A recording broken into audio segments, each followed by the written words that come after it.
Hello. Hello madam. చెప్పండి. నేను విలేకరిని మాట్లాడుతున్నాను మేడం. ఓకే. మీది ఒక చిన్న సలహా మేడం. ఏంటి చెప్పండి. ఆ, ఒక సబ్జెక్ట్ పైన మీతో మాట్లాడాలి మేడం. సబ్జెక్ట్ ఏంటి? ఇప్పుడు ఈ చాలా మందిలో ఇప్పుడు కుల వ్యవస్థ అనేది కొంచెము నాటుకుపోయింది కదా. ఓకే. ఆ సబ్జెక్ట్ పై మాట్లాడాలి. మీరు కొంచెం డౌట్ క్లియర్ చేస్తారా మేడం? సరే అడగండి. ఆ, ఓకే మేడం. మేడం మీది ఏ కులం మేడం? ఏ వయసులో? అంటే వయసుని బట్టి కులం ఉంటుందా మేడం? ఉంటుంది. బాల్యంలో బాలకులం, యవ్వనంలో యువకులం, వృద్ధాప్యంలో పాండీకులం, రాలిపోయే వయసులో ఎండుటాకులం.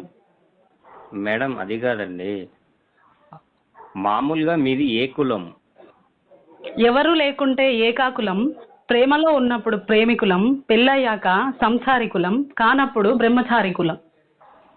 అది కాదండి మేడం, కమ్మ కాపు లాంటి మీది ఏ కులము? ధనముంటే ధనికులం, లేకుంటే బీదకులం, దేవుణ్ణి నమ్మితే ఆస్తికులం, నమ్ముకుంటే నాస్తికులం. మీకు అసలు కులం లేదా? ఎందుకు లేదు? ప్రయాణిస్తే ప్రయాణికులం, యాత్రలు చేస్తే యాత్రికులం, మాయలు చేస్తే మాంత్రికులం, ఉపన్యాసం ఇస్తే ఉపన్యాసికులం, హాస్యం పండిస్తే విదూషకులం, పాడితే గాయకులం, సభలో ఉంటే సభికులం, సినిమా హాల్లో ఉంటే ప్రేక్షకులం, టీవీల ముందు ఉంటే వీక్షకులం. మేడం మీరు ఎక్కడ చదివారు?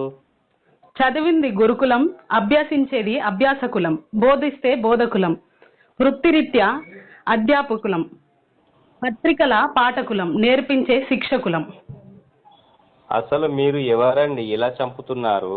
నాగరికత నేర్పిన నాగరికులం, నాయకులమని నమ్మే అమాయకులం, మూఢత్వం పోని మూర్ఖులం. మేడం అసలు మీ వయసు ఎంత ఉంటుంది మేడం?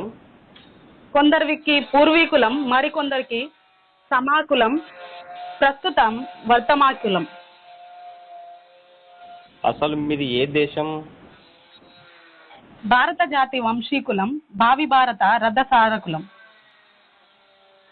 మేడం మీకు దండం చేస్తా మేడం, ఇక ముందట ఎవరితోటైనా ఈ కుల వ్యవస్థ గురించి అయినా కానీ, కులం గురించి కానీ, ఇక జన్మలో కానీ ఈ కుల వ్యవస్థ అనే మాట తీసుకురాను మేడం. మీకు దండం చేస్తా మేడం. Thank you sir. ఇంకొక ఎప్పుడు కులం గురించి ఎవరిని అడగకండి. బుద్ధి వచ్చింది మేడం.